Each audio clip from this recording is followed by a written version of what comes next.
প্রিয় ছাত্রছাত্রী, তুমি যদি পিএসসি ক্লার্কশিপ মেন্স পরীক্ষায় 70-এর কাছে নাম্বার পেতে চাও, তাহলে তুমি শুধু ভালো লিখতে জানলে হবে না। জানতে কি হবে বলতো? প্রপার স্ট্রাকচার, ফরম্যাট এবং কি কি করা উচিত এবং কি কি করা উচিত নয়।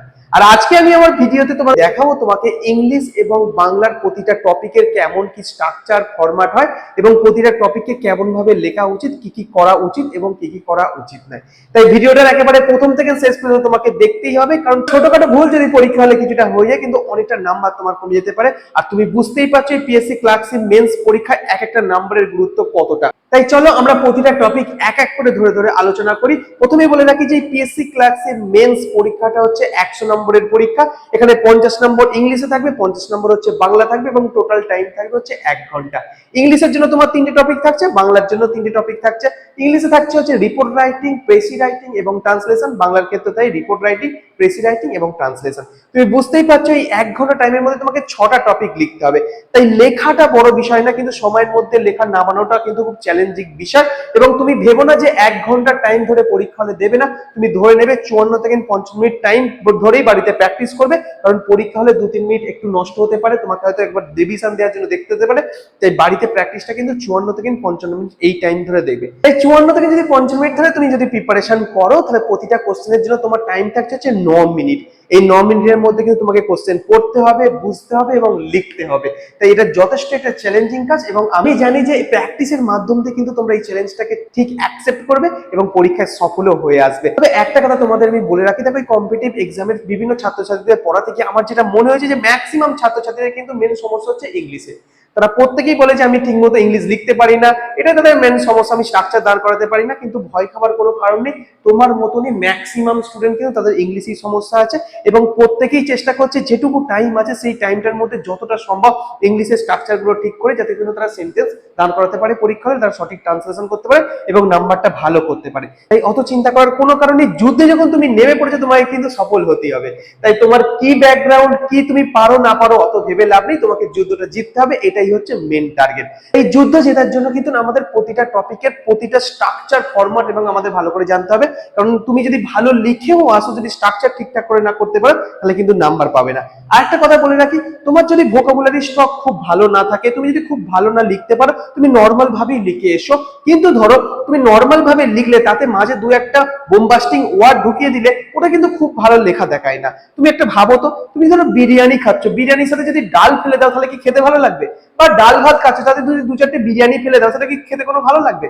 তার থেকে বলো কি বলতো, হয় শুধু বিরিয়ানি খাও, নাহলে শুধু ডাল ভাত খাও, দুটোকে একসাথে মিস করতে যেও না। তুমি যদি লিখতে ভালো পারো তাহলে সেই অনুযায়ী লেখো, তুমি যদি নর্মাল লিখতে পারো নর্মাল ভাবে লেখো। পুরো পরীক্ষাটাই নিজের খাতাটাকে সম্পূর্ণ নিজের ভাষার মধ্যে লেখার চেষ্টা করবে। তুমি যেরকম তুমি সেইভাবেই লেখার চেষ্টা করো। যে যে ভুলগুলো হয় সেইগুলো এই টাইমের মধ্যে প্রতিদিন মক টেস্ট দিতে সেগুলোকে ক্লিয়ার করার চেষ্টা করো, সেন্টেন্স স্ট্রাকচার তৈরি করতে শেখো। তাই চলো আমরা এক একটা টপিক ধরে ধরে আলোচনা করি। সবার প্রথমে যে টপিকটা বলবো সেটা হচ্ছে ইংলিশের রিপোর্ট রাইটিং লেখা। দেখো আমাদের ইংলিশে যে যতগুলো টপিক আছে এবং বাংলায় যতগুলো টপিক আছে, তার মধ্যে কিন্তু এই রিপোর্ট রাইটিংটা হচ্ছে সব থেকে স্কোরিং টপিক। তাই এই টপিকটা কোনোভাবে কিন্তু লুজ করা যাবে না এবং কোনোভাবেই এখানে নম্বর কিন্তু কম আসা যাবে না, কারণ এই টপিকটাতে কিন্তু সবাই স্কোর তুলবে, তোমাকেও তুলতে হবে। এর জন্য তোমাকে কি করতে হবে বলো তো? এর জন্য প্রথমে যেটা করতে হবে, রেগুলার বেসিসে তোমাকে নিউজ পেপার পড়তে হবে। ইংলিশ নিউজ পেপার এবং বাংলা নিউজ পেপার সকলকে প্রথমে পড়তেই হবে। সবকিছু নিউজ পেপারে পড়ার দরকার নেই, কোনো পলিটিক্যাল নিউজ পেপার পড়ার দরকার নেই। তুমি সেখান থেকে বাছাই করার চেষ্টা করবে যে পরীক্ষা রিলেটেড কোন কোন ইনফরমেশন গুলো হতে পারে এবং সেইগুলো কিভাবে লেখা হচ্ছে। তাহলে কিন্তু তুমি যদি রেগুলার বেসিসে এখন থাকতে পড়তে থাও, তুমি কিন্তু অটোমেটিক মাইন্ডে কিন্তু সেটাকে ঢুকিয়ে দেবে এবং পরীক্ষাটাও কিন্তু তোমার ভালোভাবে তুমি লিখতে পারবে, কারণ তোমার কাছে অলরেডি স্ট্রাকচারটা ক্লিয়ার যে কি কি লেখা হয়, নিউজ পেপারে কি কি আসে। তাই বাড়িতে রোজের কিন্তু নিউজ পেপার পড়াটা অভ্যাস করো। বাংলা এবং ইংলিশ নিউজ পেপার পড়াটা একদম ম্যান্ডেটরি ধরে নাও। এবার বলি আমাদের রিপোর্ট রাইটিংটা আমরা কিভাবে লিখবো। দেখো পিএসসির পরীক্ষাতে সাধারণত রিপোর্ট রাইটিং হচ্ছে 150 ওয়ার্ডের মধ্যে দিয়ে দেয়। অবশ্যই কোশ্চেনে ইনস্ট্রাকশনটা লক্ষ্য করবে, সেখানে কত ওয়ার্ডের কথা বলা আছে সেই ওয়ার্ড মেনেই তোমরা লেখার চেষ্টা করবে। যদি কোনো স্পেসিফিক ওয়ার্ড না থাকে তাহলে 150 থেকে 200 মধ্যে লিখে আসার চেষ্টা করবে, কারণ তার বেশি লিখতে গেলে কিন্তু তোমার সময়টা নষ্ট হয়ে যাবে, অন্য টপিকগুলোকেও তোমার সময় দিতে হবে। রিপোর্ট লেখার নিয়ম হচ্ছে সবার প্রথমে তোমাকে দিতে হবে কি বলতো, একটা টাইটেল দিতে হবে ভালো। তুমি খবরের কাগজগুলো যদি ভালো করে রেগুলার পড়ো, তাহলে তুমি নিজেই বুঝতে পারবে যে কোন কোন টপিকের জন্য কেমন টাইটেল হওয়া উচিত। ওই রকম নিউজ পেপারের মতনই টাইটেল দেওয়ার চেষ্টা করবে। টাইটেল দিলে তারপর এখানে কি লিখবে বলো? এখানে লিখবে হচ্ছে বাই এ স্টাফ রিপোর্টার। তারপরে লিখছো এখানে বাই এ স্টাফ রিপোর্টার, এই কথাটা লিখলে তুমি। এটা লেখার পর তুমি এখানে চলে আসবে হচ্ছে তোমাকে হচ্ছে জায়গার নাম দিতে হবে। এবার বলে রাখি জায়গার নামের ক্ষেত্রে কিন্তু একটু সাবধানতা অবলম্বন করতে হবে। পিএসসি ডেসক্রিপটিভ পরীক্ষায় সাধারণত নিজের কোনো আইডেন্টিটি প্রকাশ করা যায় না এবং তুমিও নিজের কোনো আইডেন্টিটি প্রকাশ করবে না। আইডেন্টিটি মানে কি বলতো? আইডেন্টিটি মানে তোমার নাম, তোমার ঠিকানা, এটা কিন্তু খাতায় কোথাও মেনশন করবে না। দেখবে সাধারণত পিএসসি তোমাকে একটা ইন জেনারেল নাম বা ইন জেনারেল অ্যাড্রেস ওরা লিখে দেবে, তুমি ওই ইন জেনারেল নাম বা ইন জেনারেল অ্যাড্রেসটা তুমি ইউজ করতে পারো। যদি পরীক্ষার হলে তোমার ইন জেনারেল নাম বা ইন জেনারেল অ্যাড্রেস ইউজ না করে, তাহলে কিন্তু তুমি নিজের নাম নিজের অ্যাড্রেস ইউজ করবে না, তার পরিবর্তে ইন জেনারেল নাম এবং অ্যাড্রেস ইউজ করবে। কিভাবে? ধরো তোমার নাম লেখার প্রয়োজন হচ্ছে, তুমি কিন্তু নিজের নাম লিখবে না, সেই জায়গায় কি লিখবে বলো তো? এবিসি লিখে দাও, XYZ লিখে দাও। বা এখানে ধরো এখানেও তেমনি যদি জায়গার নাম প্রয়োজন হয়, আমি কোনো পার্টিকুলার জায়গার নাম দেবো না, আমি এখানে XYZ লিখে দেবো। মেন উদ্দেশ্য হচ্ছে স্ট্রাকচারটা তুমি ঠিক জানো কিনা সেটা দেখা, তুমি কোন জায়গাটা ঠিক লিখেছো কিনা সেটা জায়গাটা দেখার নয়। যদি এখানে XYZ লিখতে পারো, আবার নাহলে তুমি এখানে এক্সামিনেশন হলও লিখে দিতে পারো, তাহলে কোনো সমস্যা নেই। এইটা জায়গাটা লেখার পর একটা কমা দেবে, কমা দেওয়ার পর এখানে তুমি হচ্ছে ডেট লিখলে, ডেট লিখে কিন্তু এইখান থেকে নিয়ে হচ্ছে তুমি কিন্তু রিপোর্ট লেখাটা শুরু করলে। এবার এই যে রিপোর্ট যে লেখা হয় না, রিপোর্ট লেখা হয় ম্যাক্সিমাম তোমাকে 3টে প্যারাগ্রাফের মধ্যে কিন্তু লিখতে হবে। আইদার 2টো প্যারাগ্রাফের মধ্যে লেখো, নাহলে সর্বাধিক তুমি 3টে প্যারাগ্রাফের মধ্যে লেখো, তার বেশি কিন্তু প্যারাগ্রাফ করতে যাবে না। তাহলে যদি আমি 3টে প্যারাগ্রাফের মধ্যে লিখি, তাহলে কোন প্যারাগ্রাফে আমরা কি কি লেখা উচিত আমরা জেনে নেবো। যে প্রথম প্যারাগ্রাফটা যেখানে থাকবে সেখানে তোমাকে কি লিখতে হবে বলতো?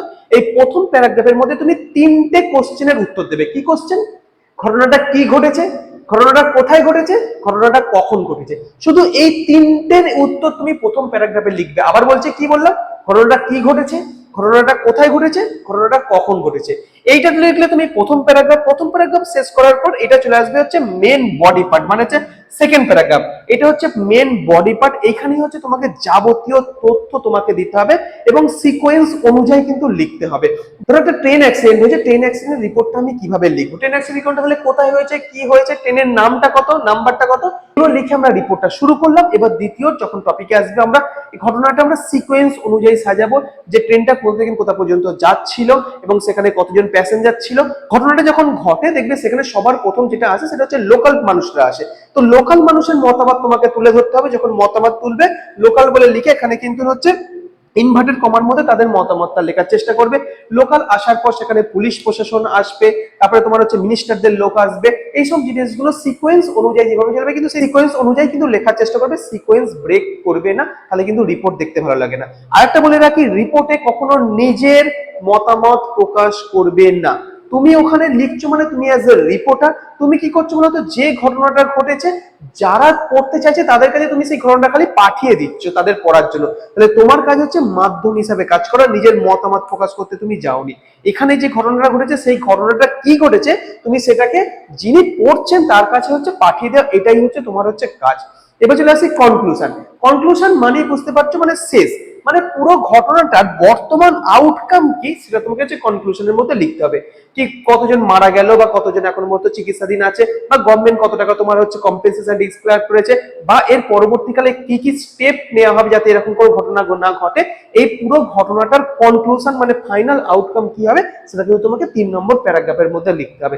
অবশ্যই রিপোর্টটাকে একদম সিম্পল ভাষায় লেখার চেষ্টা করবে। খুব কঠিন কঠিন ওয়ার্ড বা খুব কঠিন কঠিন সেন্টেন্স লেখার দরকার নেই। যদি তুমি লিখতে পারো ঠিক আছে, যদি না লিখতে পারো নর্মাল ভাবে লিখবে, তবে কিন্তু ভালো স্কোর পাবে। এবার বলে রাখি, রিপোর্টের স্ট্রাকচার তো তুমি জেনে গেলে, তাহলে এবার কোন ধরনের রিপোর্ট তুমি প্র্যাকটিস করবে। দেখো, রিপোর্ট যখন প্র্যাকটিস করবে, আগে কারেন্ট ইস্যুগুলোকে তোমাকে গুরুত্ব দাও।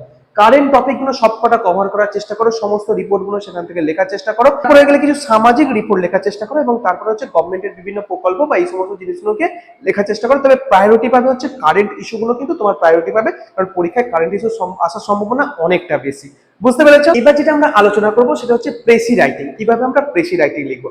দেখো, প্রেসি মানে হচ্ছে তোমাকে সংক্ষেপে লিখতে হবে, মানে পুরো প্যারাগ্রাফটা যতগুলো ওয়ার্ডের মধ্যে দেবে তার 1/3 ওয়ার্ডের মধ্যে তোমাকে লিখতে হবে। এবার তোমার পরীক্ষা হলে বসে বসে ওই ধরে ধরে ওয়ার্ড গোনা যাওয়া মানে হচ্ছে একদম পুরোপুরি বোকামি করা, এবং ওখানে অনেকটা সময় নষ্ট হয়ে যাবে। কি করে বলো তো? শুধু তুমি ফার্স্ট লাইনটায় কতগুলো ওয়ার্ড আছে গুনে নাও, সেখান থেকে কতগুলো সেন্টেন্স আছে তাকে তুমি গুণ করে দাও, তাহলে কিন্তু তুমি টোটাল ওয়ার্ডটা পেয়ে যাবে। এবার টোটাল ওয়ার্ড যতগুলো হবে তার 1/3 ওয়ার্ডের মধ্যে সাধারণত এগুলোকে পেসিকে লিখতে হয়। এবার আসে পেসি লেখার নিয়ম কি। দেখো, পেসি লেখার নিয়ম হচ্ছে তোমাকে প্রথমে যে প্যাসেজটা দেবে সেই প্রথম প্যাসেজটা তুমি একবার পড়বে, পড়েই উত্তর করতে যাবে না। তুমি পড়ে কি বুঝলে বলো তো? পড়ে বিষয়টা একটু বোঝার চেষ্টা করলে এটা কি নিয়ে বলতে চাইছে। এরপর তুমি সেকেন্ড বার পড়তে যাও, দ্বিতীয়বার যখন পড়তে যাবে যে টপিকটা তোমার মনে হচ্ছে যে এইটা নিয়ে বলছে ওই রিলেটেড তুমি ওয়ার্ড গুলো ওখান থেকে আন্ডারলাইন করতে থাকো। কারণ তোমাকে প্রেসিতে তো সব লেখার দরকার নেই, তাহলে তুমি যদি ওয়ার্ড গুলোকে ওখান থেকে চুজ করতে পারো, সেই ওয়ার্ড গুলোকে নিয়ে তুমি নিজের মতন করে সেন্টেন্স তৈরি করো এবং পুরো ভাবনাটাকে, প্রেসির ভাবনাটাকে ছোট করে পুরো রিপ্রেজেন্ট করো। কারণ কোনোভাবেই তুমি কিন্তু প্যারাগ্রাফ থেকে কোনো সেন্টেন্স হুবহু কপি করতে পারবে না। ম্যাক্সিমাম স্টুডেন্টরা যেটা দেখেছি প্রেসি লিখতে গেলে কি করে বলো তো, হয়তো ধরো সেকেন্ড সেন্টেন্সটা বাদ দিয়ে দিল, 4 নম্বর সেন্টেন্সটা বাদ দিয়ে দিল, 1 নম্বরটা জুড়ে দিল, 4 এর সাথে জুড়ে দিল, 6 নম্বর সেন্টেন্সটা লিখে দিল, প্রেসি হয়ে গেল। একদমই এরকম করতে যাবে না। মনে রেখো, প্রেসি লিখতে গিয়ে কোনোভাবেই তুমি সেন্টেন্স কপি করতে পারবে না। তুমি ওয়ার্ড ধার নিতে পারবে, তবে তার থেকে ভালো হয় যে ওয়ার্ডটা ধার নেবে তার সিনোনিম যদি ইউজ করে লেখো, সেটা কিন্তু আরো বেটার হবে। তাই তোমার লেখার মূল উদ্দেশ্য কি হবে বলতো, অবশ্যই টপিক ওরিয়েন্টেড হবে এবং যে ভাবনাটা বলেছে সেই ভাবনাটা তুমি ছোট করে ভাবো, কাউকে বলছো, সেটাই হচ্ছে তোমার হচ্ছে পেসি। এবার পেসি লিখতে গেলে যেটা শুরুটা তোমাকে যেটা করতে হবে, টাইটেল দিয়ে। দেখো টাইটেল কিন্তু খুব খুব গুরুত্বপূর্ণ পেসির জন্য, কারণ টাইটেলে একটা ভালো নাম্বার থাকে। টাইটেলটা খুব ছোটই লিখবে এবং অ্যাট্রাকটিভ লেখার চেষ্টা করবে, কারণ ওর উপর কিন্তু নাম্বার আছে। চলে আসবে বডি পার্টে। দেখো পেসি লিখতে গিয়ে সাধারণত দু ধরনের পেপার দেয়। একবার হচ্ছে প্লেন সাদা পেপার দিয়ে দেয়, আর কখনো কখনো ওরা ছক কাটা পেপার দেয়। ছক কাটা পেপার বলতে কি বলতো, ধরো এখান থেকে তোমাকে এইভাবে একটা খাতা থাকবে, খাতাতে এরকম ছক করা থাকবে, প্রতিটা ছকে এইভাবে তোমার হচ্ছে ছক করা থাকবে এবং এখানে প্রতিটা বক্সে তোমাকে হচ্ছে একটা করে ওয়ার্ড লিখতে হবে। কারণ এখানে প্রেসিতে ওয়ার্ডটা যেহেতু কাউন্ট করা হয়, যাতে তুমি বেশি ওয়ার্ডের মধ্যে লিখতে পারো, তার জন্য এই কিন্তু বক্স আকারে অনেক সময় দেয়। বক্স আকারে তোমরা প্র্যাকটিস করে যাবে, নর্মাল সাদা পেপারও প্র্যাকটিস করে যাবে। পরীক্ষা হলে যেমন দেবে সে অনুযায়ী অ্যান্সার করবে, কারণ দুদিকেই মেন্টালি প্রিপেয়ার থাকা ভালো। বক্সে লিখতে গেলে কিন্তু অবশ্যই প্রতিটা বক্সে একটা করে ওয়ার্ডই তুমি লিখবে। যখন কোনো সেন্টেন্স শেষ হবে তখন এইভাবে তুমি তাকে শেষ করবে, এইভাবে। বুঝতে পেরেছো? সেন্টেন্সে তুমি আর্টিকেল এবং একটা নাউনকে তুমি একটা বক্সের মধ্যে লিখতে পারো, কিন্তু বাদ বাকি সমস্ত ওয়ার্ডকে কিন্তু আলাদা আলাদা বক্সে তোমাকে লিখতে হবে। প্রেসি লেখা কিন্তু একদিনে তৈরি হবে না, রেগুলার বেসিসে প্র্যাকটিস করতে করতে অটোমেটিক তোমার ধারণা চলে আসবে যে এইরকম প্যাসেজগুলোকে কেমন লেখা উচিত। তাহলে মূল মন্ত্র কি বলতো, মূল মন্ত্রই হচ্ছে রেগুলার প্র্যাকটিস করা। তাই চলো এবার আমরা পরের টপিক যেটা হচ্ছে ট্রান্সলেশনে যাব। এবার যে আমরা টপিকটা নিয়ে আলোচনা করবো সেটা হচ্ছে ট্রান্সলেশন। কারণ এই জায়গাটাতে কিন্তু ম্যাক্সিমাম স্টুডেন্টদের নাম্বারটা কমে যায়, কিন্তু আমি তোমাকে যেভাবে বলবো সেইভাবে তুমি করার চেষ্টা করো, তোমার নাম্বার কমবে না। প্রথমে বলো যে ট্রান্সলেশন কি। ট্রান্সলেশন মানে হচ্ছে ধরো ইংলিশ টু বাংলাতে যাও বা বাংলা টু ইংলিশে যাও, তোমাকে হচ্ছে সেন্টেন্স স্ট্রাকচারটা নিজে করে লিখতে হবে। এবার স্টুডেন্টদের কোথায় ভুল হয় বলতো, স্টুডেন্টরা ট্রান্সলেশন বলতে কি বোঝে বলতো, স্টুডেন্ট ট্রান্সলেশন বলতে বোঝে ওয়ার্ড টু ওয়ার্ড ট্রান্সলেট করা, কিন্তু বিষয়টা একদমই নয়। ট্রান্সলেশন মানে হচ্ছে তোমাকে সেন্টেন্সকে ট্রান্সলেশন করতে হবে। কেন বলছি এই কথাটা, ধরো তোমাকে বললাম যে আমি ভাত খাই, এটাকে তুমি ট্রান্সলেশন করো, আমি ভাত খাই। এবার তুমি ছোট থেকে এই সেন্টেন্সটা জানো, তুমি সহজে লিখে দেবে যে আই ইট রাইস। কিন্তু ধরো এই সেন্টেন্সটাই যদি তোমার কাছে আননোন হতো, তখন তুমি কিভাবে ট্রান্সলেট করতে বলতো, আমি আই ভাত রাইস খাই ইট। তার মানে বুঝতে পারছো, যদি আমরা ওয়ার্ড টু ওয়ার্ড ট্রান্সলেট করতে যাই তাহলে কোথায় ভুলটা করব। তাই আমরা মাথার মধ্যে নিয়েই নেবো যে আমরা সেন্টেন্স টু সেন্টেন্স ট্রান্সলেট করব, ওয়ার্ড টু ওয়ার্ড ট্রান্সলেট করতে যাব না। সেন্টেন্স টু সেন্টেন্স ট্রান্সলেশন করার আগে তোমাকে কি চিনতে হবে বলো তো, তোমাকে সাবজেক্ট চিনতে হবে, ভার্ব চিনতে হবে, অবজেক্ট চিনতে হবে, তাহলে কিন্তু তুমি ফরম্যাট সাজিয়ে দিতে পারবে। তবে ট্রান্সলেশন প্র্যাকটিস করার আগে কিন্তু তোমার ইংলিশ গ্রামার বা বাংলা গ্রামারের কিন্তু একটু বেস থাকা দরকার। ইংলিশ গ্রামারের জন্য আমি বলে দেবো অবশ্যই টেন্স চ্যাপ্টারটা একবার ভালো করে শুরু করবে, টেন্সটা পড়বে, তোমার সাবজেক্ট ভার্ব এগ্রিমেন্টটা পড়বে, তোমার আর্টিকেলটা পড়বে এবং তোমার প্রিপোজিশনটা পড়বে। সমস্ত চ্যাপ্টার যদি এই মুহূর্তে সময়ের মধ্যে শেষ না করতে পারো, অন্তত এই 4টে চ্যাপ্টার অবশ্যই করে যাবে, কারণ এই 4টে চ্যাপ্টার দিয়ে কিন্তু তোমার সেন্টেন্স স্ট্রাকচারের ক্ষেত্রে অনেকটা তোমাকে কাজে দেবে। কারণ তোমাকে নিজেকে কিন্তু লিখতেই হবে, এটা জেনে নাও। আমি লিখতে পারবো না বলা মানে তুমি যুদ্ধক্ষেত্রে প্রথমেই হেরে যাওয়া। তাই যুদ্ধে যখন নেমে পড়েছে তোমাকে জিততেই হবে, তাই তোমাকে শিখতেই হবে। যদি না জানো, সময় যেটুকু আছে সেটুকু ইউটিলাইজ করার চেষ্টা করো, কারণ একটা চাকরির জন্য শুধু তুমি নয়, তোমার পরিবারের লোকগুলো কিন্তু অপেক্ষা করে আছে, কারণ এটা তোমাকে জিততেই হবে। না পারি বলে কিছু জিনিস নেই, কিন্তু যদি না পারো সেটা হচ্ছে তোমার ব্যর্থতা। আর এটা মনে রাখবে, এমন কিছু জীবনে কখনো ভুল করবে না যার জন্য নিজেকে অনুতপ্ত হতে হয়। পরীক্ষা দিয়ে আসার পর যেন মনে হয় না যে আমি এটা যদি করে আসতাম তাহলে তো আমি এটা পেতাম। তুমি তোমার বেস্টটা দাও, তারপরে রেজাল্ট যা হবে দেখা যাবে। তখন নিজের প্রতি কোনো খারাপ লাগবে না, নিজের প্রতি কোনো অনুতপ্ত অনুশোচনা কিচ্ছু থাকবে না, যদি তুমি তোমার বেস্টটা দিয়ে যাও। তারপরে যা আছে ভাগ্যে দেখা যাবে। যদি এটা না থাকে ভগবান অন্য কিছু তোমার জন্য রেখে দিয়েছে, কিন্তু অত কিছু ভেবে নাম নেই। কিন্তু এমন কিছু ভুল করবে না যার জন্য কিন্তু নিজেকে অনুতপ্ত হতে হয়। কারণ কোনো ঘটনার জন্য যদি তোমাকে নিজেকে অনুতপ্ত হয় নিজের ভুলের জন্য, তার থেকে বড় কষ্ট কিন্তু নয়। এটা শুধু পড়াশোনার ক্ষেত্রে নয়, জীবনের আমাদের প্রতিটা ক্ষেত্রের জন্য প্রযোজ্য। জীবনে এমন কিছু ভুল করবে না যার জন্য নিজেকে খারাপ লাগে, নিজেকে দোষ দিতে হয়। যেটা করবে অনেস্টির সাথে করো, তারপরে যা হয় দেখা যাবে। তাই চলো, অনেক কিছু ডায়লগ দিয়ে ফেললাম, আমরা ট্রান্সলেশনে ফিরে আসি। যেটা বলছিলাম, আমাদের ট্রান্সলেশনে এই সমস্ত গ্রামারের চ্যাপ্টার গুলো কিন্তু তোমাদের দেখে যেতে হবে, কারণ ট্রান্সলেশন করতে গেলে মেনলি তোমাকে স্ট্রাকচার তৈরি করা জানতে হবে। এবার তোমাকে বলে রাখি, এই ডেসক্রিপটিভ পেপারটা তুমি হয়তো লিখলে, লেখার পর কিন্তু তুমি অবশ্যই কাউকে দিয়ে চেক করিয়ে নাও। কারণ এই ডেসক্রিপটিভ পেপারটা তো ওএমআর নয় যে তোমার মেশিনে চেক হবে। এই তোমার এই ডেসক্রিপটিভ খাতাটা কিন্তু কোনো শিক্ষক বা কোনো শিক্ষিকা তোমার খাতাটা দেখবে, এবং তোমার লেখার নাম্বারটা তখনই ভালো হবে যদি তোমার লেখার সঙ্গে তার সাইকোলজিটা ম্যাচ করে। তাই লেখার মধ্যে কিন্তু অবশ্যই পরিষ্কার পরিচ্ছন্ন রাখবে, কারণ যিনি খাতা দেখবেন তিনি যদি পরিষ্কার পরিচ্ছন্ন পছন্দ করেন এবং তোমার খাতা যদি এমনি ঠাই কাটাকুটি থাকে, যদি তোমার প্রতি তার একটা নেগেটিভ ধারণা তৈরি হয়ে যাবে এবং নাম্বারটা কিন্তু কম দেবে। তাই খাতা যখন লিখবে, যেটুকু লেখো, যেভাবে লেখো, পরিষ্কার পরিচ্ছন্ন করার চেষ্টা করবে। কারণ তুমি তো খুব সুন্দর লিখলে, তোমার হাত লেখা ভালো না হওয়ার জন্য যিনি দেখছেন তিনি বুঝতেই পারলেন না এই ওয়ার্ডটা তুমি কি লিখেছো, তাতেও কিন্তু নাম্বার কমে যেতে পারে। এর জন্য কি বলতো, এর জন্য কিন্তু আমাদের রেগুলার বেসিসে সেট প্র্যাকটিস করে যেতে হবে। দেখো, কলেজ স্ট্রিট বলো বা বিভিন্ন মার্কেটে বলো, কিন্তু বিভিন্ন রাইটারের ভালো ভালো বই কিন্তু সেখানে আছে। তোমরা যে কোনো রাইটারের বই চুজ করে নাও, দরকার পড়লে একটা কি দুটো বই নিয়ে নাও, সেখান থেকে প্রতিদিন একটা করে সেট প্র্যাকটিস করার চেষ্টা করো।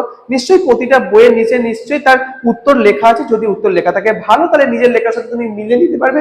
যদি উত্তর লেখা না থাকে, তবে অবশ্যই কাউকে দিয়ে নিজের কারেকশনটা খাতাটা করে নাও। এটা কিন্তু খুব দরকার, কারণ তোমার ভুলটা অন্যজন দেখিয়ে দিলে তবে কিন্তু তুমি ওটা বুঝতে পারবে এটা তোমার ভুল হয়েছিল। কারণ তুমি যখন লিখেছো, তোমার কাছে এটা ঠিক মনে হয়েছে বলেই তুমি কিন্তু লিখেছিলে।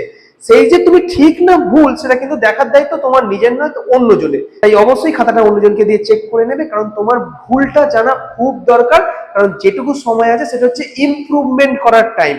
শেখো এবং তার সাথে নিজেকে ইমপ্রুভমেন্ট করো। চেষ্টা করবে এই সপ্তাহে তুমি যেটা লিখবে, পরের সপ্তাহে তোমার লেখাটা যেন এর থেকে একটুখানি ভালো হয়, এবং তারপরের সপ্তাহে লেখাটা যেন তার থেকে আর একটু ভালো হয়। তুমি একদিনই কিন্তু ভালো লেখা তৈরি করে উঠতে পারবে না, ধৈর্য ধরতে হবে।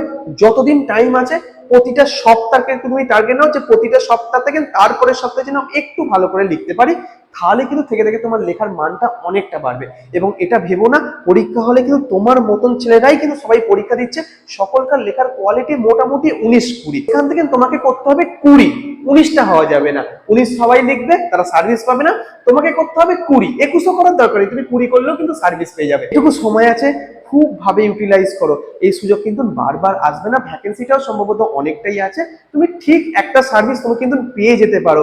এবং শুধু এই চাকরিটার জন্য তো তুমি তো এতদিন পরিশ্রম করছো তা নয়, তোমার পরিবারও কিন্তু তোমার অপেক্ষায় আছে যে কবে তুমি সফল হবে। তাদের মুখের কথা ভেবে কিন্তু তোমাকে কিন্তু এগোতে হবে, তবে অবশ্যই স্ট্র্যাটেজিক্যালি এগোবে। কোনো গাধার মতন পরিশ্রম করতে যাবে না, সারাদিন বই নিয়ে পড়ে আছো মানে যে তুমি ভালো রেজাল্ট করবে তা নয়। অবশ্যই স্ট্র্যাটেজিক্যালি এগোবে। স্ট্র্যাটেজি কি হবে বলতো, রেগুলার নিউজ পেপার পড়া, প্রতিদিন দুটো করে রিপোর্টের টপিক রেডি করা, এবং তার সাথে হচ্ছে একটা করে সেট রেগুলার মক টেস্ট দেওয়া, এবং সেই সেটটা কাউকে দিয়ে হচ্ছে চেক করে নিয়ে আসা। চেক করার পর উনি যেগুলো বলছেন সেইগুলোকে তোমার লক্ষ্য রাখা, সেগুলোকে ইমপ্রুভ করা।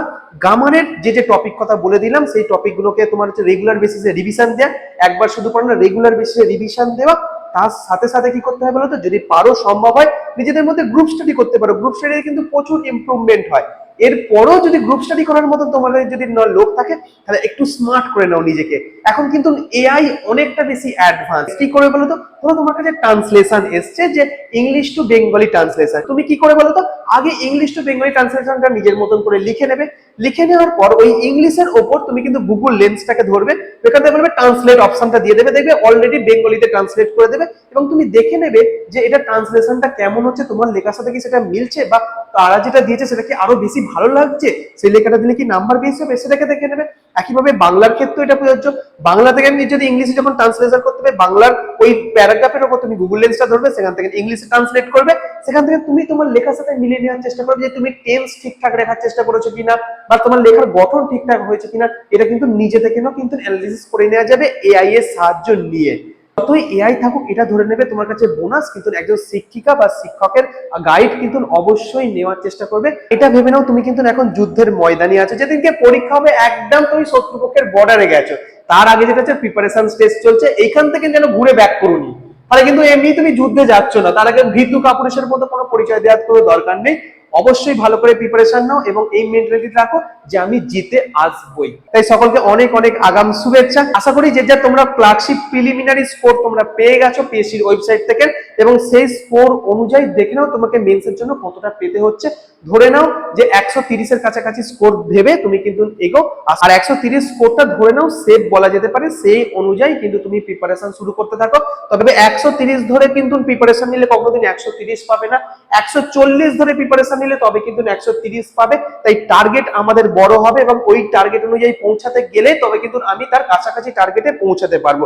এটা হচ্ছে নিয়ম আমাদের জীবনের ক্ষেত্রে। আর যদি তোমার মনে হয় যে আমি প্র্যাকটিস সেট কোথায় পাবো, তাহলে আমার একটা টেলিগ্রাম চ্যানেল আছে, টেলিগ্রামের চ্যানেলের লিঙ্ক পাওয়ার জন্য আমার এই যে হোয়াটসঅ্যাপ নাম্বারটা দেখতে পাচ্ছি, হোয়াটসঅ্যাপ নাম্বারে একটা হোয়াটসঅ্যাপ করো, আমি তোমাকে টেলিগ্রাম চ্যানেলের লিঙ্কটা দিয়ে দেবো। সেখানে আমি এই নভেম্বর মাসে কিন্তু রেগুলার বেসিসে প্র্যাকটিস সেট দেওয়ার চেষ্টা করবো। রেগুলার প্র্যাকটিস করো, যদি কোনো অসুবিধা হয় আমাকে জানাবে, আমি আমার মতন করে যতটা পারি তোমাকে হেল্প করার নিশ্চয়ই চেষ্টা করবো। আজকের আলোচনাটা এখানেই শেষ করছি, দেখা হবে পরের ভিডিওতে, ততক্ষণ টাটা।